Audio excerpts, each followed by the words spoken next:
Šodien mums ir lieliski iespēja parunāt ar Mārtiņu Sesku, vienkārši fantastiski cilvēki. 24 gados viņš brauc ar rallija mašīnu pa meža ceļiem ar ātrumu 170–180 km/h. Viņš ir viens no talantīgākajiem šobrīd pasaules jauniem rallistiem. 190 arī mēs braucam.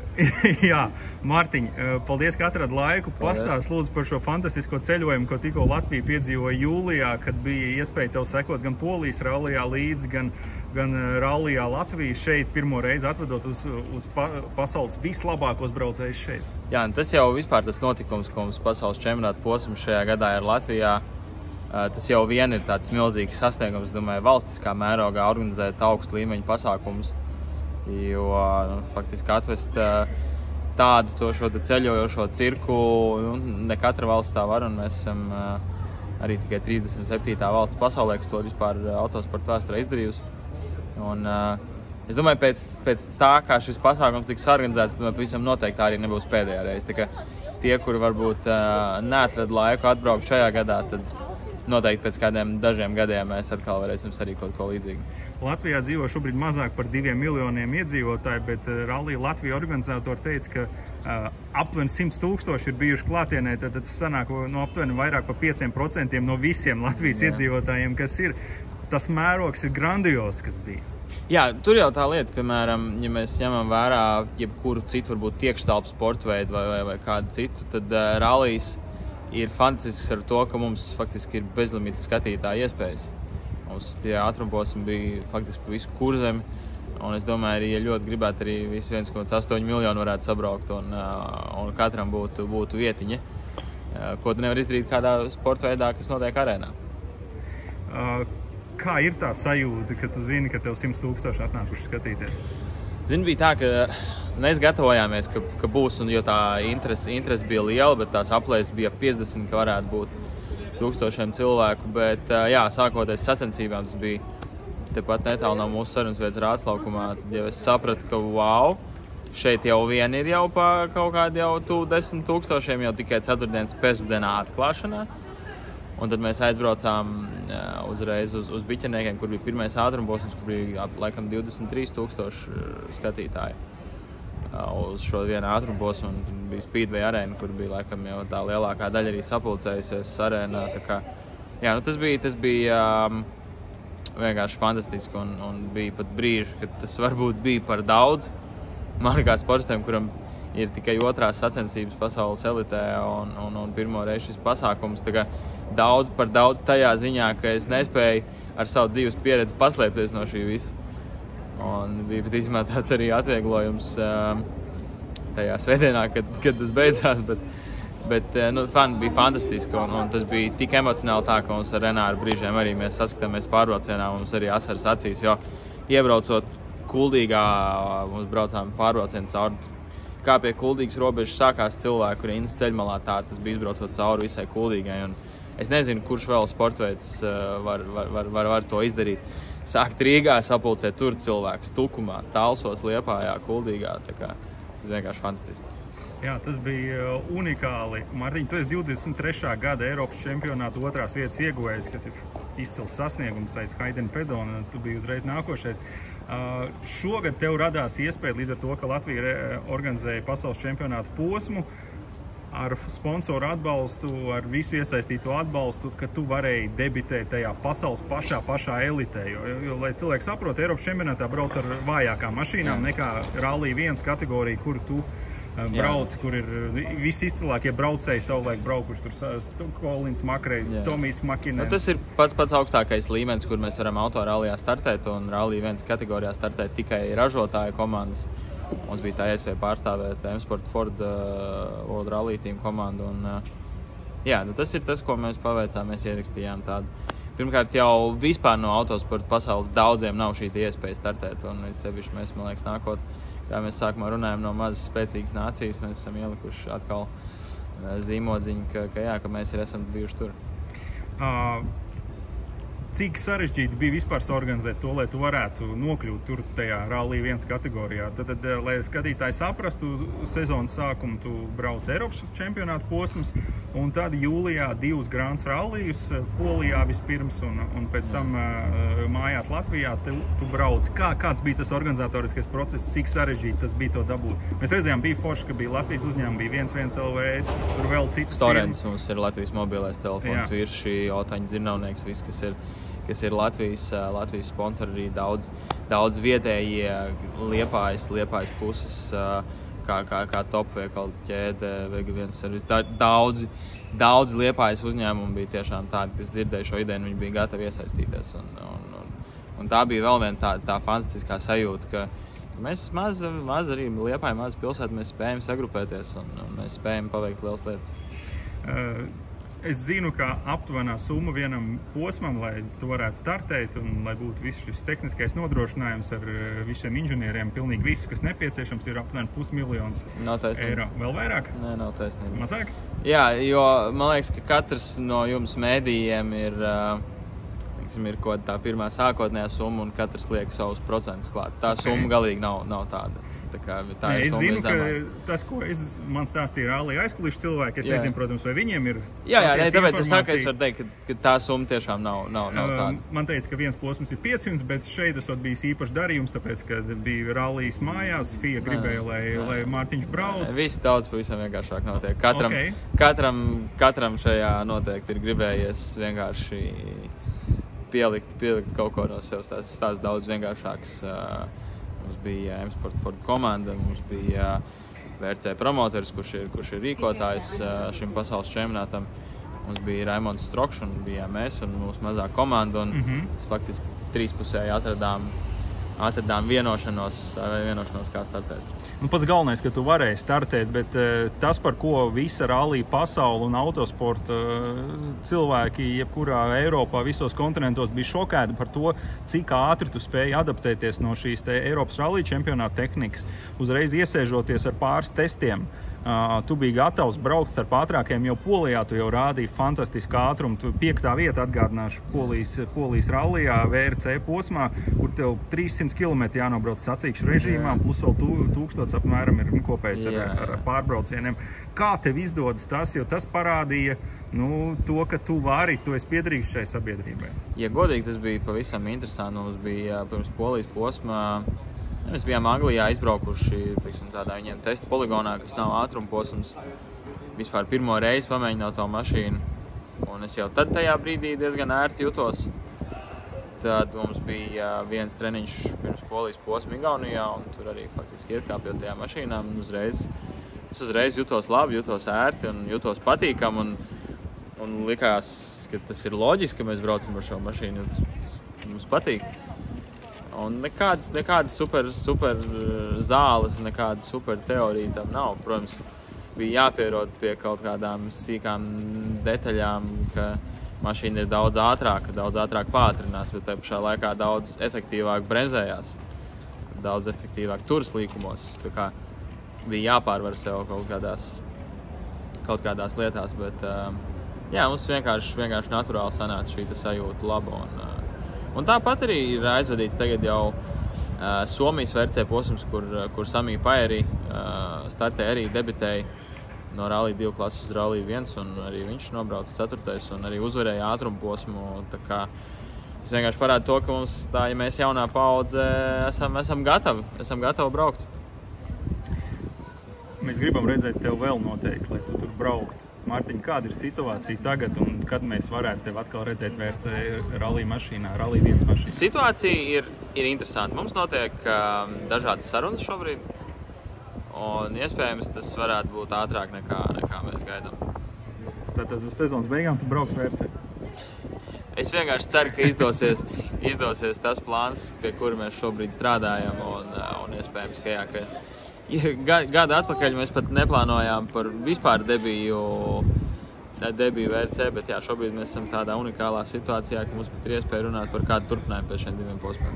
Jā, tad atgādinu 5. vieta Polijā, 7. Latvijā, bet Latvijā tu biji trīniekā visu ralliju līdz pēdējiem posmam, diemžēl. Tā bija neveiksme, bet atkal šī neveiksme, sāpīgā neveiksme mums ir pavērusi no vienas puses durvis vaļā, nedaudz, es pat teiktu, varbūt vairāk, par to, ka mums ir šobrīd iespēja startēt vēl kādā posmā. Tātad šobrīd reāli ir Ford, Hyundai un Toyota. Jā. 3 tikai ražotāji. Agrāk lieli mēs atceros, ražotāji. bija Subaru, bija Mitsubishi. Jā, tiek runāts par kaut kādu ražotāju atgriešanos. Tas noteikti nebūs uz 25. gada sezonu, iespējams 26. vai 27. gada sezonu, kad mainīsies tehniskie noteikumi, kas nozīmēs, vajadzēs ražotājiem ražot jaunas auto, jaunu tipu mašīnas, un tad parasti vienmēr pienāk kāds klāt.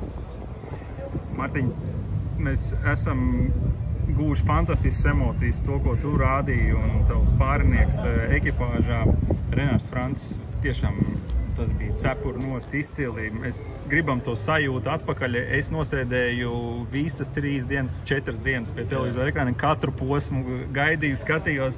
Tas bija kaut kas fantastisks. Es domāju, ļoti daudz cilvēku bija klātienē, kā jau teicu, 100,000.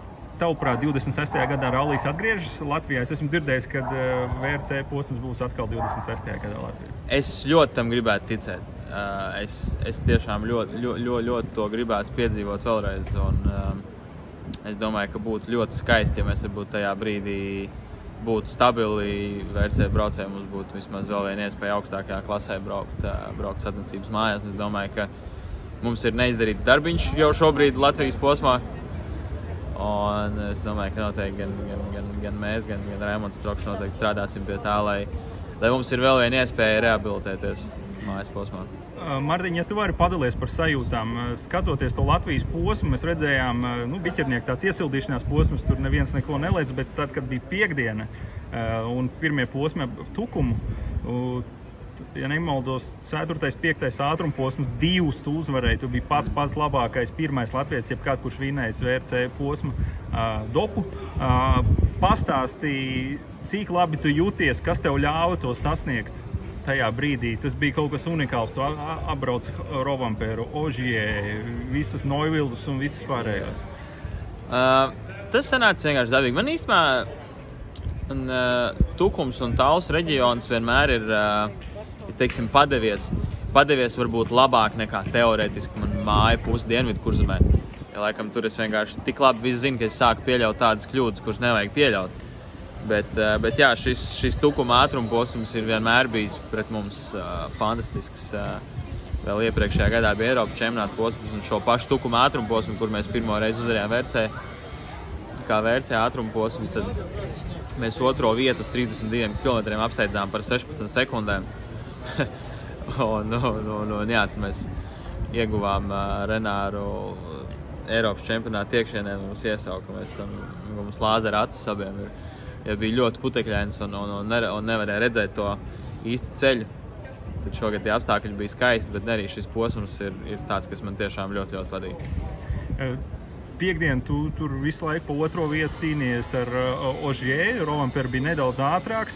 Sestdien kaut kas mainījās tevī, jo tie rezultāti nedaudz kritās. Varbūt pretinieki pielika, viņi atrada pareizos regulējumus, viņi pierada pie Latvijas ceļiem. Kā tu izskaidro to, kas varbūt sestdien nebija tik liela rezultāti?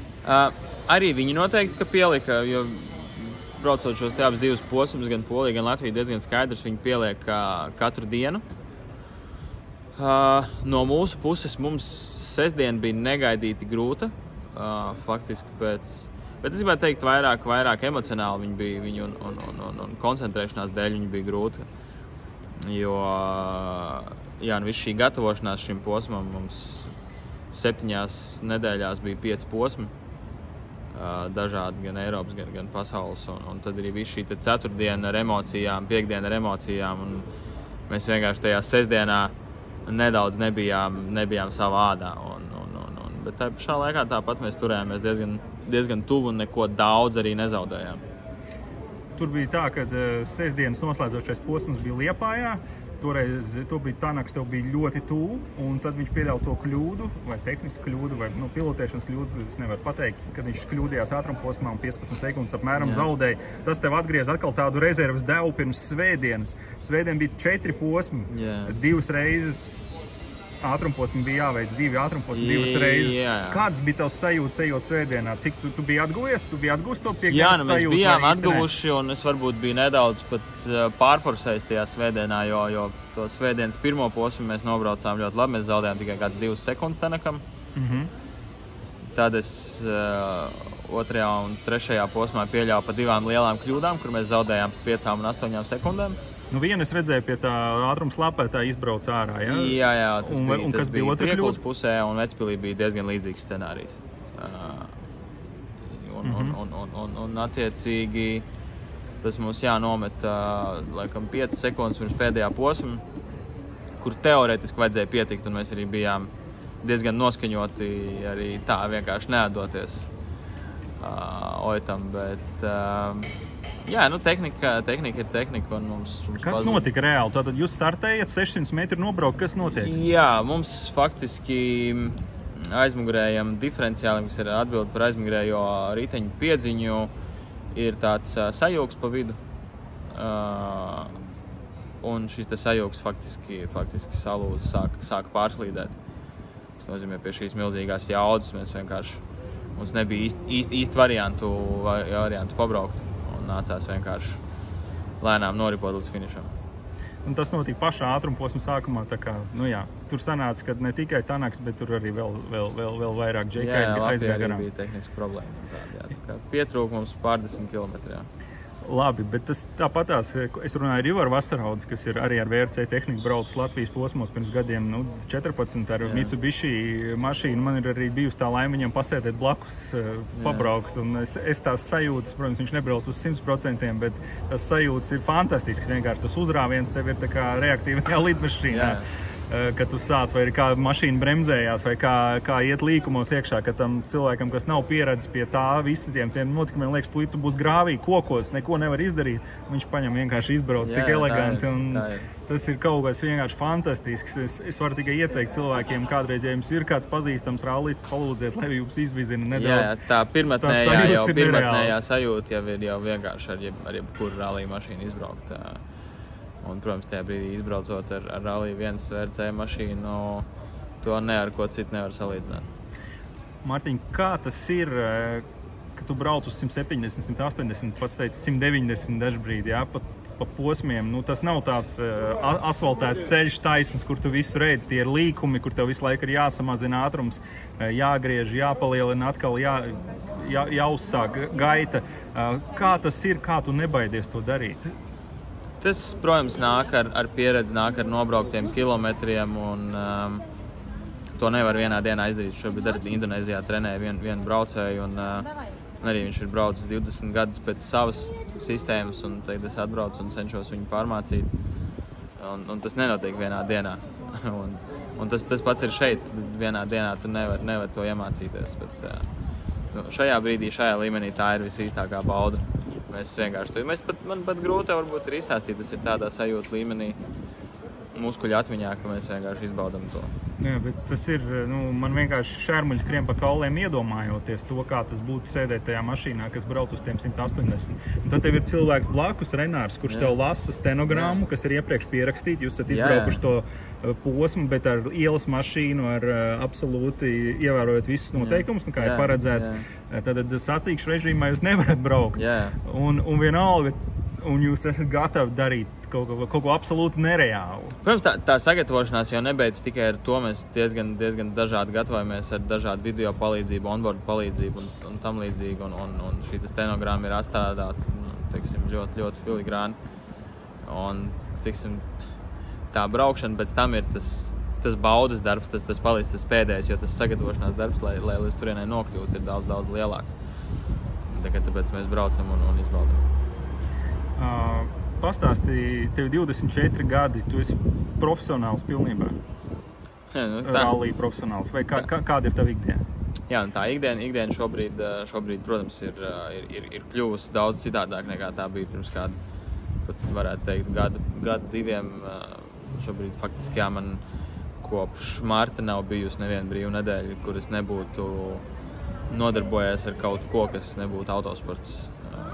Tas nav vienmēr varbūt pati braukšana, bet viss, kas notiek ar to apkārt.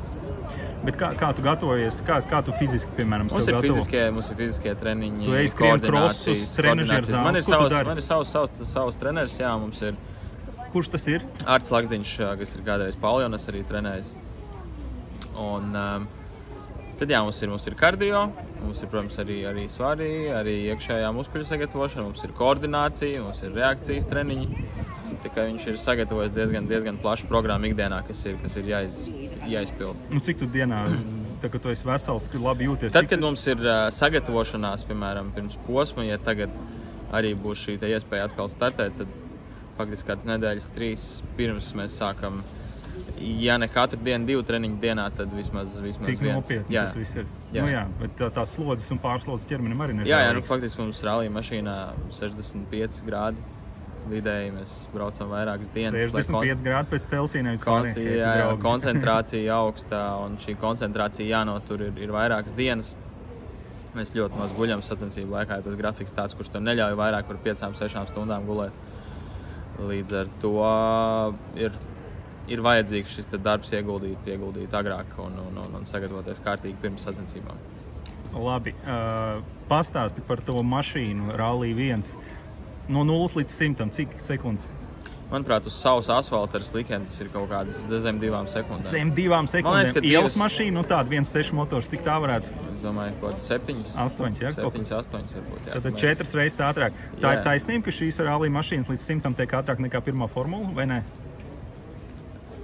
Es nemācēšu pēc tam formula attīst to ātrumu ātrāk. Es domāju, ka tā varētu būt, jo tā Rallija dinamika ir tajā, ka mums ir svarīgs šis ātrums līdz tiem 170. Pēc tam mums ir vienkārši tehnisks ierobežotājs, jo mums šī visa jaudas izmantošana ir vajadzīga zemos ātrumos, kur mēs varam pātrināties no lēniem līkumiem. Un tev ir bijis kādreiz doma formulas braukt? Esi mēģinājis varbūt? Nē, es mēģinājis pēc kartinga karjeras, es uzreiz sāku ar salonu automašīnām. Faktiski jā, es vienmēr braucu tikai ralliju un būtu diezgan nereāli šobrīd pārkāpt kaut ko citu. Es vienkārši domāju, tu esi tik ātri vari adaptēties Rallija 1 mašīnām, kad man liekas, tev nebūtu grūti neko darīt. Protams, varbūt kaut kādā zemākā līmenī es varētu mēģināt pabraukt ar kādu formulas veidīgu auto, bet es domāju, tādā profesionālā līmenī, kā mēs to zinām, tur F3, F2, F1, es domāju, ka paiet ļoti ilgs laiks, līdz tam nokļūt. Bet tev ir 24 gadi šobrīd, septembrī paliks 25, es paskatījos. Autosportam, tas ir tīnis, ja? Vai ne? Jā, īstenībā mūsdienās, ja mēs skatāmies, tad jā, tas ir tāds vēl agrīns vecums, jā, kur faktiski vēl nekas varbūt nav nokavēts. Bet mūsdienās ir tā, ka mēs sākam agrāk braukt nekā kādreiz, un šis vidējais vecums samazinās šobrīd tā, kad ap 30-32 jau daļa jau sāk domāt par to aktīvo beigšanu, jo tieši tā, ka mēs sākam startautiski braukt, jā, tur 22 gados vidēji, un tad tā karjera ir kāds 10 gadus aptuveni.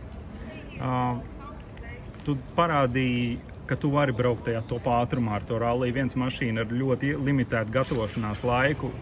Ivars Ostrauts uzskata, ka tas bija galvenais, ko vajadzēja parādīt, ka tu vari braukt šajā te līmenī. Mēs runājam par tām 3 komandām, Hyundai, Toyota, Ford.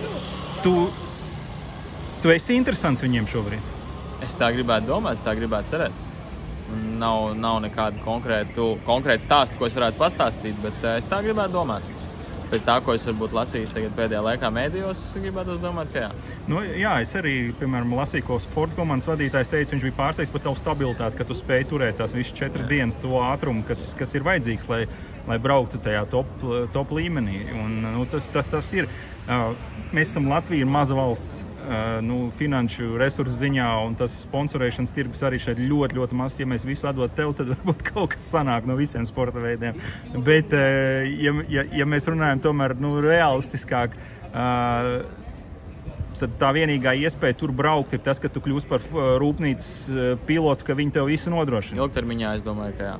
Ka tev jābūt tik labam, ka tev jābūt reāli trīnieku džekam pasaulē ar to potenciālu. Ilgtermiņā es domāju, ka jā, šobrīd mums ir bijusi iespēja ar VRC promotoru atbalstu startēt. Teiksim, varbūt būs kāds vēl posms, bet lielā visumā jā.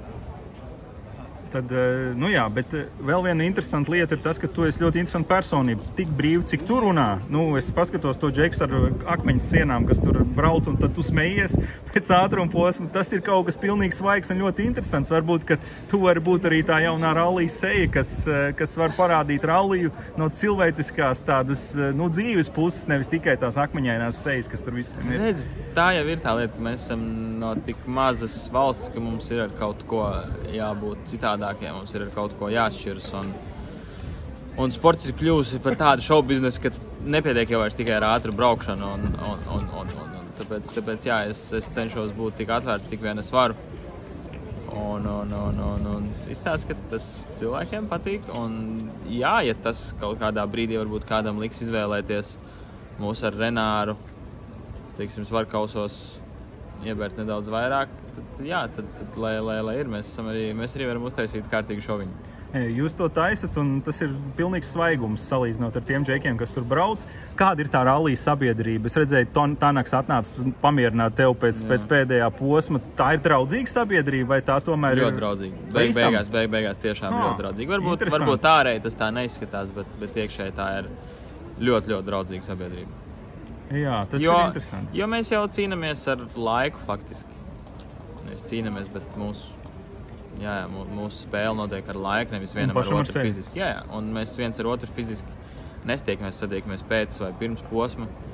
Protams, brīžos, ja kāds izdara kaut kādu tur blēdību vai ko, nu tas jebkurā sportā nav pieņemama, bet tādā veidā, kā līdz šim, cik mēs esam braukuši, ja kāds ir ātrāks, tad viņš ir ātrāks.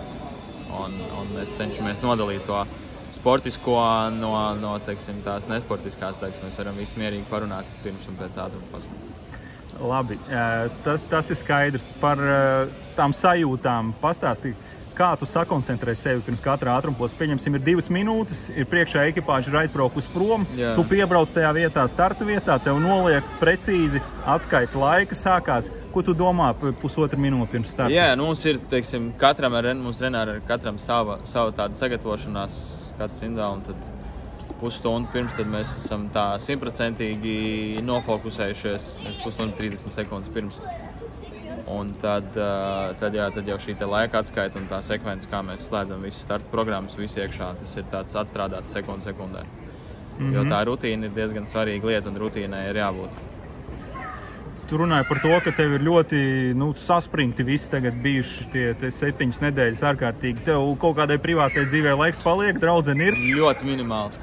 Ļoti minimāli. Es tagad šobrīd tikko atlidojis no Indonēzijas, tagad ir jau salikts grafiks līdz nedēļas beigām, un tad beidzot varbūt sestdiena, svētdiena būs brīva. Tā kā, jā, tas grafiks tāds, kas ir grūts pašam un, protams, apkārtējiem vēl vairāk. Viss strādā uz tevi šobrīd. Jā, un tāpēc mēs arī nevaram atļauties īsti kaut kur noslinkot. Mums ir jābūt visu laiku savā top atdevē. Mārtiņ, tu esi top līmenī Grand Rallyos, mēs jau tagad redzam. Tu esi jau tagad 24 gados ar to mazo pieredzi, tu jau esi tur starp tiem lielajiem džekiem. Ko tev vajag izdarīt, lai tu asfaltā varētu braukt? Pavisam vienkārši pieredze. Asfaltā mums ir bijuši diezgan daudz negadījumu.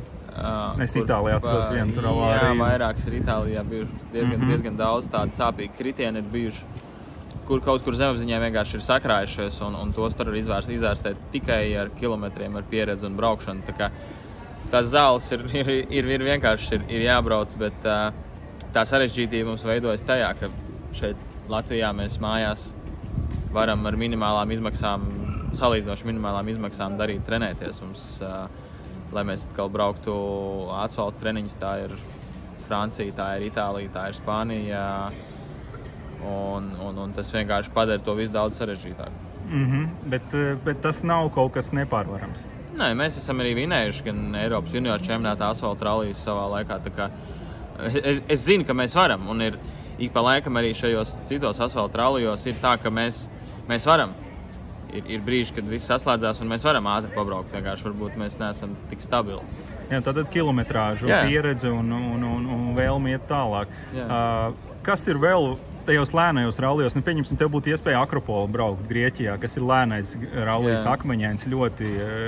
Kā tev būtu tur braukt? Es kaut ko līdzīgi braucu Eiropas čempionātā? Mēs esam braukuši, ir bijuši Sardīnijas posmi, Portugāles posmi, kas arī ir sarežģīti.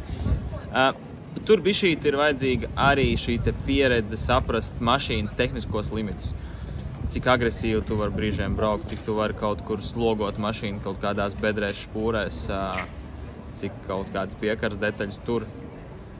Iztur šo slodzi, tas arī tāds pieredzes jautājums, jo pavisam viegli ir tajos lēnajos rallijos ātri nobraukt dažus ātrumposmus un tad izstāties tehnisku problēmu dēļ. Tas ir diezgan bieži tā notiek, jo tehnika arī tikai tehnika un tehnika arī lūst. Tu lasi grāmatas? Es cenšos brīvā laika, tagad es centos šo to palasīt lidojot, vairāk stundu lidojumu, bet es cenšos par sevi atcerēties un par sevi padomāt brīvajos brīžos. Tie brīvie brīži paliek arvien mazāk. Ko tu redzi šodienas Latvijā, kas tev iedvesmo, kas tev patīk, kas tev satrauc?